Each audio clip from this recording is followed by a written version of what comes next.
The only thing we have to Beer. is Beer. itself.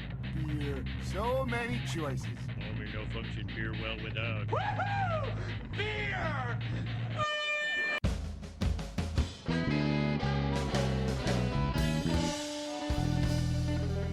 Hello and welcome to another episode of Beer Busters, where we bring you the news and reviews about some wonderful brews. My name is Dan Baker. I'm here with my co-host and brewologist, Steph Hefner. Steph, how you doing today? I'm doing great. That's good to hear. And we also have joining us today from the Zed Lab, my good personal brother and beer lover, Wayne Baker. Wayne, how you doing? I'm doing well. Thanks a lot.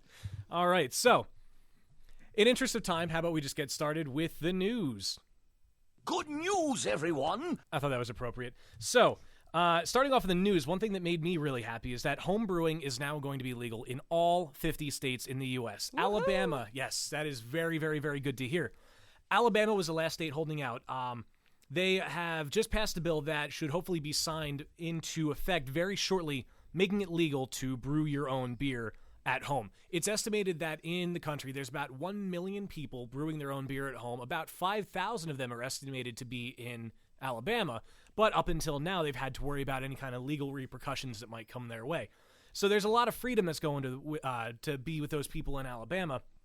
But one thing that I found pretty interesting is the 49th state to adopt that only did so about 2 months ago, Mississippi.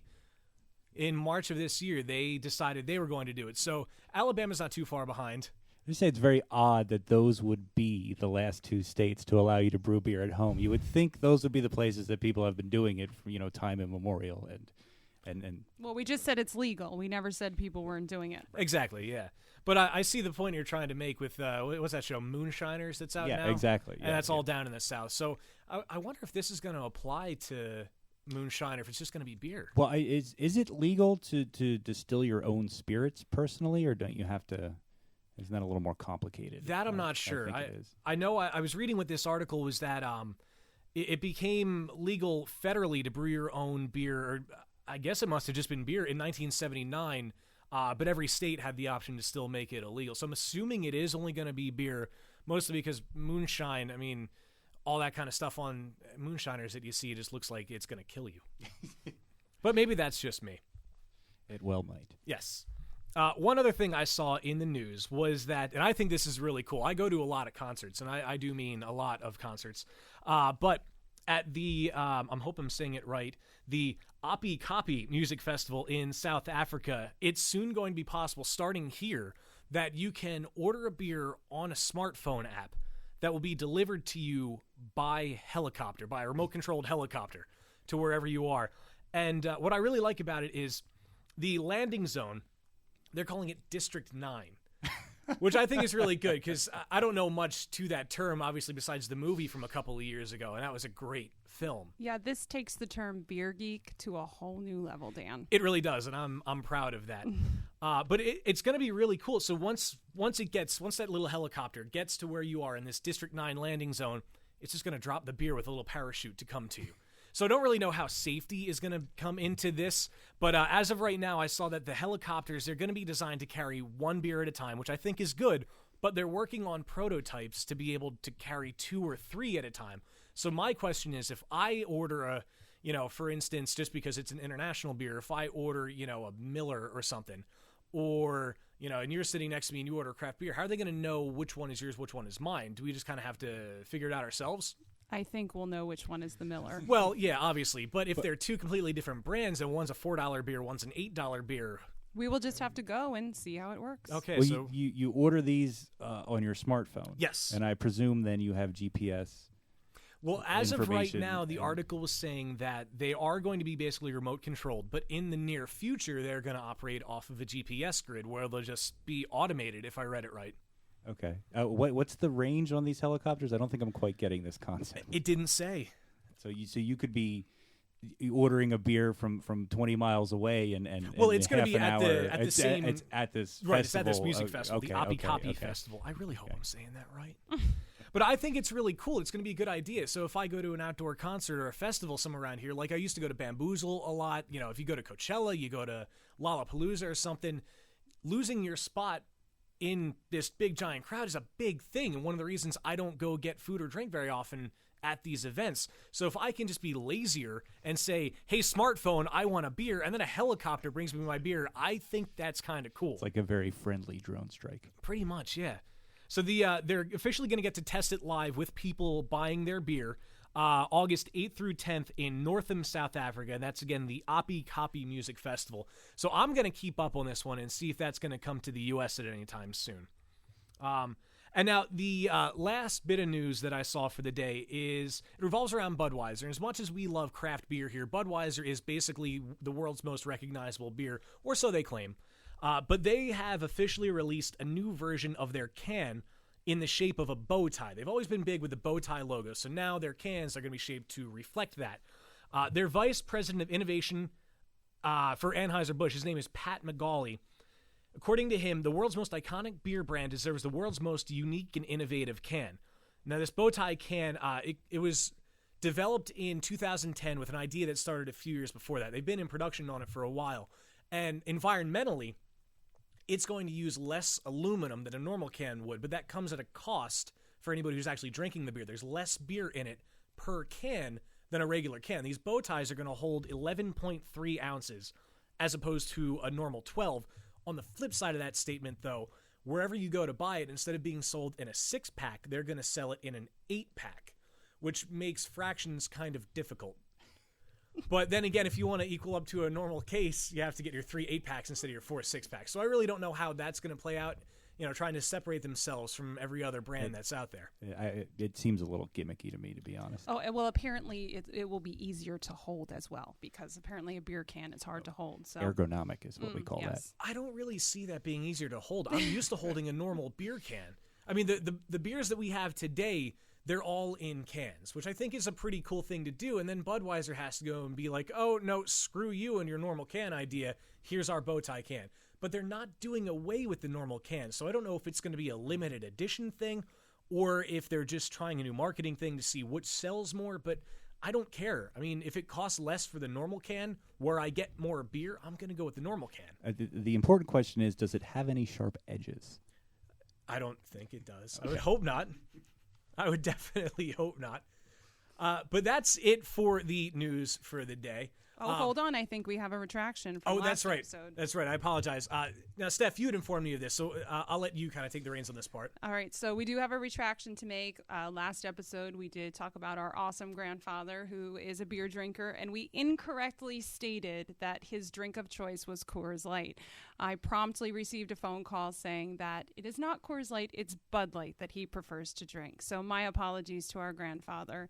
And hopefully he's drinking more beers from the Marco Island Brewery down in his neck of the woods instead of Bud. But sorry about that. Or as he calls it, Marco's Island. Yeah, up there in Marco's Island. Yes, up next there. to Polo's Island. Yes, exactly.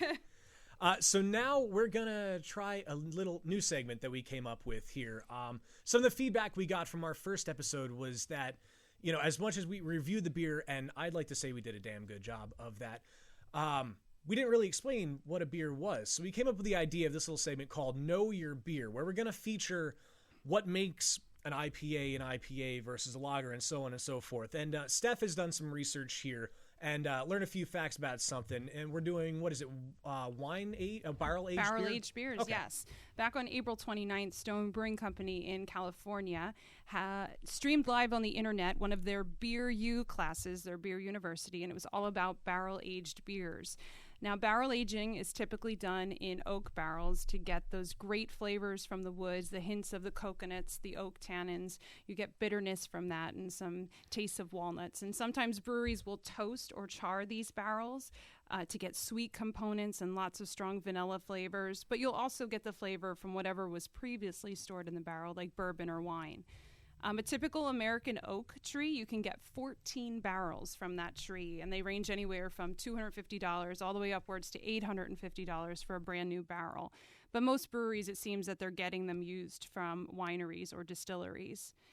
I was surprised they actually recommended letting the beers warm up a little bit before tasting them to like the upper 40s, lower 50s. It's good to do that with complex and higher alcohol beers. Most recently, lots of breweries have been using bourbon barrel-aged beers, and those are typically charred. And then the char itself doesn't infuse any flavor into the beer. It's actually the flavor underneath that will infuse that intense vanilla flavor into the beer. And an interesting side note, did you know that it's not actually true that bourbon must be from Kentucky to be called bourbon? Little misnomer that I learned.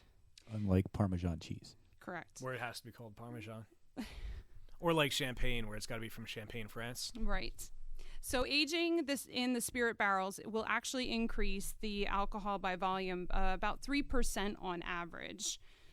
Now, Stone, of course, does their Double Bastard Ale, which is an American strong ale, but it's not done in a barrel. They use oak chips, which is the way a lot of small home brewers like myself who don't brew enough beer to fill up an entire barrel, that's how we'll get that feeling of aging in an oak barrel to get that oak flavor.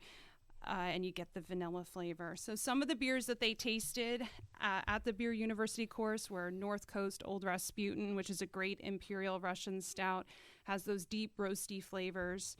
They also did Stone's Vertical Epic, which are aged in red wine barrels and some of them in white wine barrels.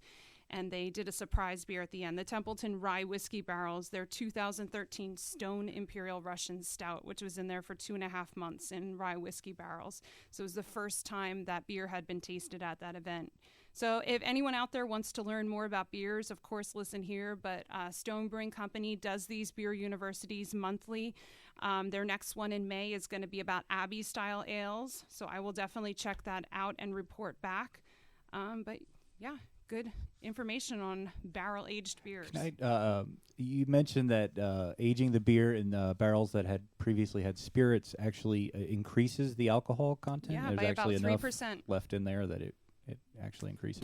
Yeah, the barrel itself is empty, obviously, Right. and they have to sterilize it and put the beer in. But that I didn't know. I learned that from listening to the podcast myself. So That's surprising. yeah. Now, Stone Brewery, they do make a beer, and I believe you mentioned it, the Arrogant Bastard Yeah, Ale, and good it's stuff. it's delicious. I love it. And I learned from a TV show once what the toast you do when you drink it is. You're supposed to pour it in a glass, lift it up, look at it, admire it, and when you go to say what you're drinking to, you just hold up your glass and say, "To me," and then you start chugging. I thought that was brilliant when I saw that. Absolutely. But you can look forward to the Know Your Beer segment coming every time. And Steph's got a lot of good info that she goes through. I mean, being the home brewer that she is, there's, at home brewer meetings or classes that you go to. And I'm sure you guys go over a lot of stuff there. And I love to default that segment to you. Yeah, obviously. absolutely. And I definitely will post things regularly on our Facebook and Twitter pages that you can check out, news articles, videos, informational links that you can go on and educate yourself about what's in your glass. Sounds good. So what do you guys say we drink some beer? Oh, yeah. Sounds good to me. Beer. So what do we got today, Steph?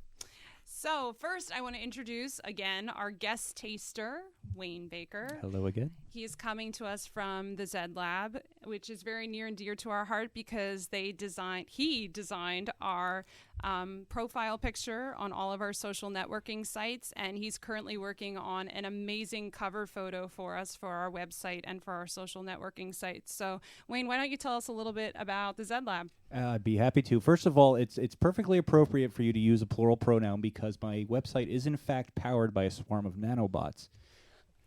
So that's okay. Now, they don't really help with the design so much, but they do help the website function. The website right now is primarily focused on education, tutorials, specifically on 3D modeling, rendering, and animation software suite that is free and open source, and it's called Blender. If you want more information about Blender and the organization that produces it, you can check out blender.org. They're based out of Amsterdam. It's a surprisingly powerful 3D program. Anybody who might be interested in getting into that sort of thing, it's a little intimidating at first, but I definitely recommend checking it out. So that's what I've been focusing on now. I plan on also having blog posts about all things computer graphics, visual effects, design, anything like that. And it's also where you can find my portfolio, as I am perfectly willing and available to do any freelance work. So if you want to check out things that I've done, you can check it out there, and you can get in touch with me through the website. And kind of like I had to put in a disclaimer last week about Steph's beer, I'm not saying this because you're my brother, but your artwork is amazing. You've shown me rough sketches of what we should be thinking about for our Facebook cover photo and everything, and I can't believe that the artistic ability that you have, considering the lack of mine. Well, Hey, yes. we all have our talents. That's just true. In different ways. You are the one who set up all the equipment that we're now recording the podcast on. It took a little so, bit of studying. yeah, That was you it. I know, can't yeah, learn so. to draw. Wow. Yeah. That's true. Well, I thank you. Thank you very much. I appreciate it. Thank you for designing everything for us. Happy to. So our focus today in our tasting segment is going to be canned beers, because in the past few years we've seen a spike in brewers adding canning lines to their facilities. Breweries like Breckenridge, Avery, Sierra Nevada, Shipyard, 21st Amendment, and even more recently Sam Adams. We're learning that they do a much better job than bottles of keeping oxygen and light from skunking our beers, and that's when unwanted flavors and aromas are produced. Amber bottles block most of the light that leads to this, but green bottles don't stop any of this light. So the beer will definitely last longer on shelves when it is put into cans. You can also take them to places where glass bottles aren't welcome: beaches, boating, golfing, hiking, going to concerts. Now, locally in Pottstown, Pennsylvania, Sly Fox Brewing Company became the first brewery in North America to use the innovative 360 end beverage can technology developed by Crown Holdings Incorporated. And the entire lid is actually removable from the can, so it's kind of turning your can into a glass. And this way you're getting the full flavor and the aroma of the beer, and you're still enjoying your great outdoor activities. They just debuted this can at the Craft Brewers Conference in Washington back in March, and the Helles right now is the only beer that's using this can. Now, you mentioned Sam Adams doing the special bow tie shaped can, but Sam Adams You mean is Budweiser? also... What's that? Budweiser? What did I say? Sam Adams. Oh, Sam Adams. I want to talk about Sam Adams. They're going to introduce a custom-shaped can made for better airflow when you're drinking. They're calling it the Sam Cam. And the can, so the beer's aroma has more room to breathe. So we should look for that coming soon. Now, didn't Miller do that not too long ago with their wider mouth can? Yes, and apparently Coors also did one where there was a hole in the top of the can so you could drink it faster. I think that's really just about chugging under the Yes, ostensible where Sam Adams excuse is that it's concerned going to about aerate aroma, the beer. Yeah, Yeah. and flavor, and I don't think people that drink those certain brands of beer are so concerned about those things. Well, Sam Adams, they had to have their own custom glasses, which are awesome. So it's fitting that they're going to have their own can. Now, the Alchemist in Vermont, their Heady Topper, is considered one of the best double IPAs in the world, and that comes in a 16-ounce tall boy can, and it has the label, "Drink it from the can." So I think brewers are realizing that cans are more sustainable. The metal is 100% recyclable. It's infinitely recyclable, and it seems like craft beer drinkers are on board, and so are we. So let's pop open our first one. Awesome. This first one is from Anderson Valley Brewing Company, which is in Boonville, California. It's their summer solstice beer, as I try not to spill it all over the place. We have a tarp down for a reason. Yeah, I will admit I did. Here you go, Dan. I Thank did you. spill beer last time, so we're trying to be a little more careful this time. So this is a cream ale coming in at 5.6%. Cream ale typically uses both ale and lager yeast during fermentation. They're brewed as an ale, but sometimes finished with a lager yeast. Sometimes breweries will use corn or rice to lighten the body. And this one kind of reminds you of a hoppier, slightly stronger and fruitier relative to the American light lager. And it's really refreshing on a hot day. Cream ale is a multi-session beer, and they call this their cream soda for adults. So if you look at it, it's very amber colored. It has a little soft coppery color. It smells very clean. You get the toasted grains. Ooh, really good. A little bit of sweetness, maybe some honey or hints of caramel. If you hold it up, it does kind of look like cream soda does if you're pouring that out of a bottle or something. And you definitely It get the tastes like flavor. it too. It tastes just that's like really it. good. It's really crisp and wow. creamy. Yeah. You really get the toasted grains. That's nice. To steal a phrase from Dan, it's pretty smooth. You definitely great, get that thanks. that brown sugar, that vanilla-ness, but you do get the hops. Is vanilla-ness a word? It is now. Okay. Vanilliness. Well, I learned that outro is a real world word. Hey, it is. So, It yeah, is. I had no idea. But overall, I think this is a really good summer brew. It is a little watered down for me. I'm getting more of the soda than the beer end of it, and it's a little too sweet for my liking, but I can see why people would want to drink a few of these on a hot day. I could see this being a good, I guess, transitionary beer. If all you've had, maybe, you turn 21 in college, you go to the parties, you have Natty Ice, Miller, Coors, but this would be a good way to kind of get into, I guess, a wider variety of beer. Yes. It's the sort of thing I think, if you've had like a large meal, and if you've been drinking heavier beer, it goes down real easy. Something that is a little more thirst quenching than I think a lot of beers. Yeah, that's a good word to describe it. So moving on, our next one is from Arcadia Brewing Company in Battle Creek, Michigan. And this one is called the Whit Sun Ale. Maybe I should have one of you pouring these while I'm trying to intro. Oh, it's close. And there it goes. Party No, foul. you know what? Pour it. You only got like 3 drops, I think you are. So this is a wheat ale brewed with coriander and orange peel. Ooh, Oh, yeah. You like that word. I like orange. We'll see what you think. It's an American pale wheat ale at 6%, and they say it's a modern interpretation of English spring and summer festival ale, or an Americanized take on a Belgian-style wit beer. This was the first beer that Arcadia canned back in 2011. And when you take a look at it, you see that haziness. It's almost a burnt orange color and a really big creamy head. I get some soft toffee or caramel when I smell in the aroma. With a hint of the citrus. Yeah, I get a little banana too. I get the orange, but a little bit of banana too. You definitely get the citrus when you taste it. Lemon, orange, maybe even some spice, and the coriander in the finish. I won't call this one smooth, but I'll say that it definitely. You're right. You do get some of the spice. You get the orange. It's a very sweet, citrusy, fruity beer, and I can see this being good with. I don't really know what would pair well with it, but I can see myself drinking this on a hot summer's day. Yeah, I agree. It's definitely similar to the last one. I think. Yeah, it's another summer beer. Sort And of, yeah, for me, my summer beer of choice is Bell's Oberon. So to me, it's not quite as good as Oberon, but it's definitely light, refreshing. It's dry, which is the kind of beer that you usually want when it's really hot out. I'm going to pass the next one to you, Wayne, so you can pour while I intro. No pressure. The next one is I'm the Ballast only one Point. holding my microphone. Sorry about that. The next one is Ballast Point Brewing Company. It's their Sculpin IPA out of San Diego. Now, the first time I ever had this IPA, it was with habaneros, and it was phenomenal. I love it, but as most people know who know me, they know I love spicy beers. This is their gold-winning IPA coming in at 7%.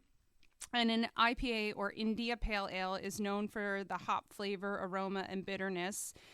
This one was rated world class by Beer Advocate, and it was a gold medal winner at the World Beer Cup in 2010 in the IPA category. The brewery explains the fish on the label, which is really interesting. If you go ahead and take a look at that, Wayne, since you're our artist. So Okay, the the sculpin, it's a sculpin fish, and it has poisonous spikes on its fins that give a strong sting. But the meat from the fish is considered one of the tastiest. So just like the beer, it has a sting, but it tastes great. How about that? I don't know. I don't know if I'm not seeing a fish. It's in the middle right there. From over here, It's much bigger on the bottle. It's just much smaller on the can. Yeah, from over here, it doesn't really look like a fish either. So if you look at the color of this is much different than the other two. It's much lighter in color, a little bit of orange, and it has that fluffy head again. You definitely get the hoppiness when you smell. It could be a mental thing, but I kind of smell fish in this too. It just reminds There's me of no seafood fish right in away. this. I don't No, know. it Were does any not fish harmed in the smell fish. making of this beer? No. Okay. It's citrusy and floral. You get a little bit of the sweetness in the aroma, maybe like apricot or mango or maybe even peach. I like that. That is good. See, now to me, to be honest, this isn't something I would necessarily go to you know, if somebody gave it to me, I would drink it. I don't know if I would seek it out on my own. I can see, I get the bitterness out of it, but for me, maybe it was just the smell where I smelled seafood. It's kind of getting into my taste buds, but I don't know. I don't know. It's a sharp smell and a taste, very earthy. Most IPAs, which is why I like IPAs. I like that sort of flavor. This one's nice and dry and crisp, though. I think that's why I like it. I mean, it's what you expect from a great West Coast IPA. It's well balanced, a little tropical. I don't think it's overly bitter, and I think it's maybe smooth, Dan, for an IPA. I wouldn't say this is smooth. I need to get you the habanero sculpin. You will love that. The Dan Baker scale of beer smoothness. Yep. So our next brew is from Oscar Blues, which is in Longmont, Colorado. This is Old Chub, which is a Scotch ale. Wait a minute. What's that name again? Old Chub. Okay, I just want to make sure I got that right. That wasn't Oscar Bluth, was it? No, Oscar Blues, you pun Arrested guys. Development fans. So this Scotch ale comes in at 8%, also known as wee heavy. Traditionally, it goes through a longer boil in the kettle to caramelize the wort, to get that deep copper to brown color, and it's much sweeter and higher in alcohol than your traditional Scottish ale. This one is brewed with tons of crystal and chocolate malts, a dash of beechwood smoked malts, and they say this is a treat for those who think they don't like dark beers. This one won the bronze medal at the Great American Beer Festival in that Scotch ale category in 2011, and the gold medal at the World Beer Championships in 2008 and 2010. So if we hold this one up, this is a much different appearance than our previous beers. You have that dark brown, maroon-like color, almost looks like cola. And when you smell, you get that molasses, caramel, a little ginger and nutmeg maybe, maple syrup, a little bit of smokiness. If I may, it smells smooth. Yeah. I almost get a little bourbon, too. It does, slate, yeah.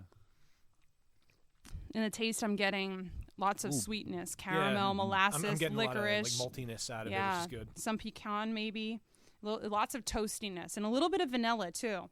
And it ends really roasty and creamy. It does. It's a good aftertaste. This could be another dessert beer. I'm finding a lot of these beers, not only are they smooth, but they're good dessert beers. So what do you think? Is this the dark beer for people who say they don't like dark beers? I could see it, yeah. It's nice and sweet. I could see it. I mean, I for one, am a fan of most dark beers, but this is definitely something I could see. Yeah, I hate to use the phrase, but it is easy to drink. Yes. It tastes, or smooth, as smooth Dan would as say. We say here. Yes. Yeah, I agree. It is a sipping beer. It is a little bitter, and it does have a bit of an aftertaste to it, but it definitely ends dry. But you definitely get the alcohol. The alcohol is definitely it's there, but it's a very complex beer. It's good. What's the percentage on it? 8%. It doesn't taste like an 8% beer at all. No, it is definitely smooth. It's for an smooth. 8% beer. That word. You're welcome. We need to brush up on our vocabulary. No, smooth is fine. So on to our last one. I'm excited about this one. This one is also by Oscar Blues. This is the 1050. Not Oscar Bluth. Yes. Not Oscar Blues. I have pop-up in the attic. And 1050 means, I won't swear, Dan, I promise. We'll keep our clean rating. But it means F industry, do it yourself. And this is an imperial stout. Now, Oscar Blues was at the forefront of canning beers in the craft beer industry. They've been canning beers since 2002. Their first flagship beer was Dale's Pale Ale, the very first one in a can. And this one that we're drinking came out in 2007. And this is one of the few imperial stouts that you can get in a can. Now, this one is 10.5%, and it's rated world class on Beer Advocate. And did you know that Russian imperial stouts were inspired by brewers back in the 1800s to win over the Russian Tsar? These beers have a very high ABV and lots of malt character. So this one is made with two row malts, chocolate malt, roasted barley, flaked oaks, and hops. It's a gold medal winner at the 2010 World Beer Championships, and it was voted one of the top 25 beers by Maxim magazine. So here, I mean, you hold it up, you can't even see through this. This is an opaque beer. Yeah, that was going to be my comment on it. It's thick, it's jet black, not much head. It almost oil. looks, motor oil. That's exactly what I was thinking. Yeah, I get that molasses again, but almost like a milk chocolatey smell, maybe espresso a little bit of caramel. It smells amazing. Oh, that's good. I like how we all drink at the same time. Yeah. It's not really dead air, though, when you can hear us swallow, I suppose. I'm getting that rich chocolate molasses, a little bit of caramel, maybe some toffee. Almost like chocolate-covered caramel. I feel like I have one of those in my mouth. Very chocolatey. That's a good way to describe it. I like that. Maybe even I get a little black licorice or like fennel in the end too. That aftertaste, but it's very rich, but you still get the bitterness from the hops.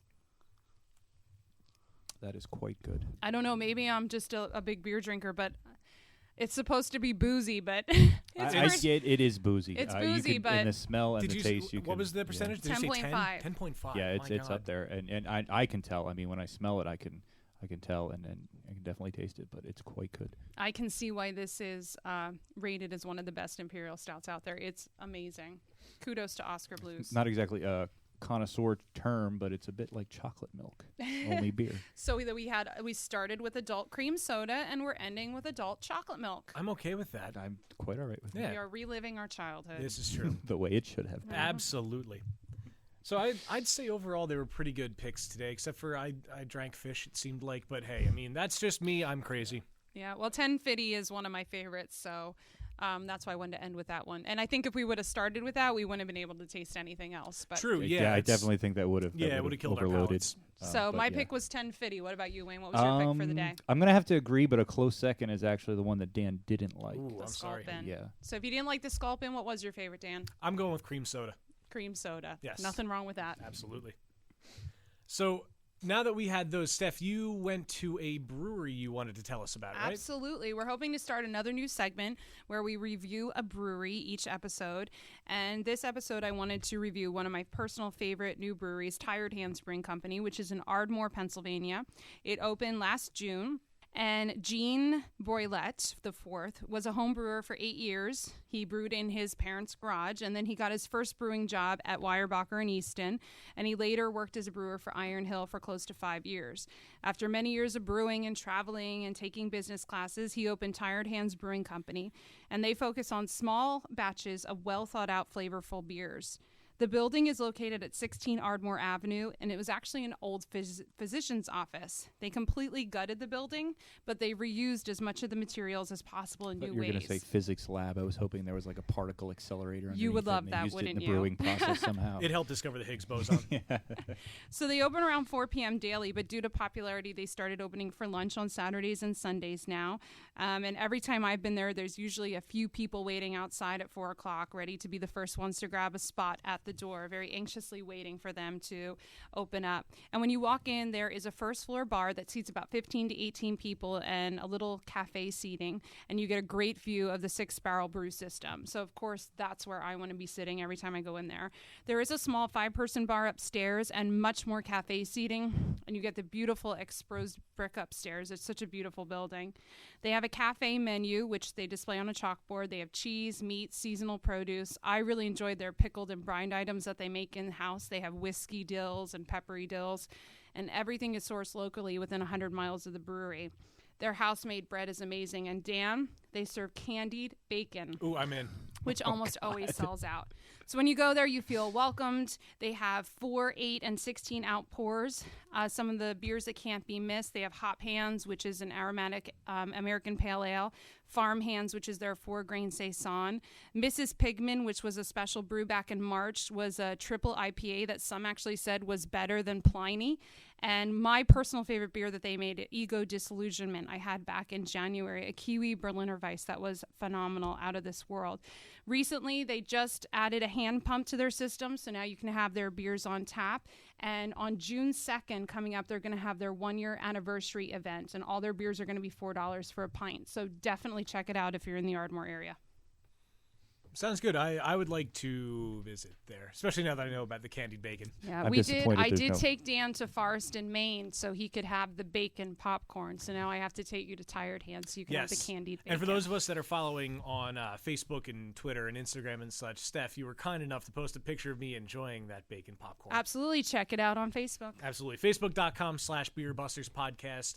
Twitter is going to be @BeerBusters. Instagram is also @BeerBusters, correct? Absolutely. Great. Steph, if you can't tell, is in charge of our social media. I am the social media. So if you think she's posting too much, just yell at her. It's not me, it's all her. Hey, watch it. But no, I think you're doing a good job. And that brings us to the end of another episode of Beer Busters. Thanks for tagging along today. I'm Dan Baker. I'm Steph Hefner. And we were joined by Wayne Baker. Thanks again for doing everything you've done for us, Wayne. We couldn't have gotten this far without you. I'm happy to help. Thanks for having me. And on that note, it was the wise Bill Owen that once said, "Give a man a beer, waste an hour. Teach a man to brew, and waste a lifetime." Thanks for tagging along, and until next time... To alcohol, the cause of and solution to all of life's problems.